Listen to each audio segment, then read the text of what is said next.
Бірде бір шәкірт ұстазымен егін алқабын аралап келе жатады. Кенет жол шетінде жатқан тозығы жеткен бір аяқ киімге көзі түседі. Шәкірт ұстазына: "Шамасы мынау егінші шаруаның аяқ киімі сияқты.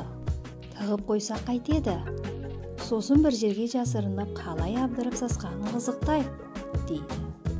Сонда ақылды ұстазы кедейлерді әбігерге салуды қызық көріп, олардың есебінен көңіл көтергеніміз адамдыққа жатпайды. Өзіңе бақыт пен шаттық сыйлағың келе ме? Онда оны мазаққа айналдырмай, керісінше аяқ киіміне ақша салып қояйық. Сосын не қызық болатынын тамашалайық, дейді. Ұстазының ұсынысы бірден көңіліне қонған шәкірт айтқанын орындайды. Сосын екеуі жақын тұрған ағаштың артына барып жасырынады. Сәлден соң жүзі күн көзіне әбден тотыққан жұпыны киімді бір шаруа келеді. Аяғын аяқ киіміне сұққаны сол еді. Ішіндегі затты сезіп, дереу қайта суырып алады. Қолымен алып еді, ақша екен. Екінші сыңарынан да сондай ақша шықты.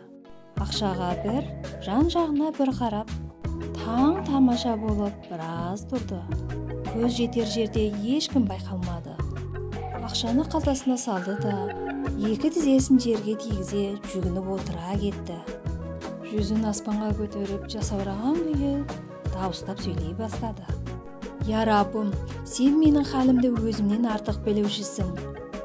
Әйелімнің ауру екенінен, балаларымның аш-жалаңаш екенінен хабардар болдым. Бәрімізді басқа түскен нәубеттен құтқардың.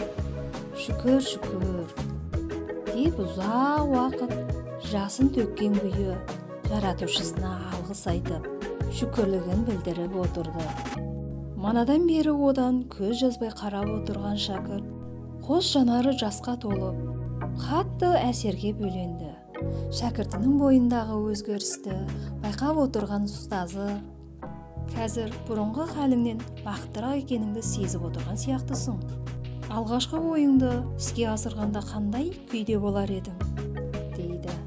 Шәкірті: "Иә ұстаз, өмір бойы ұмытпастай дәріс алдым. Сізге алғысым шексіз. Берген кездегі қуаныш, алған кездегі қуаныштан көп артық болады", деген сөздің мағынасын енді түсіндім.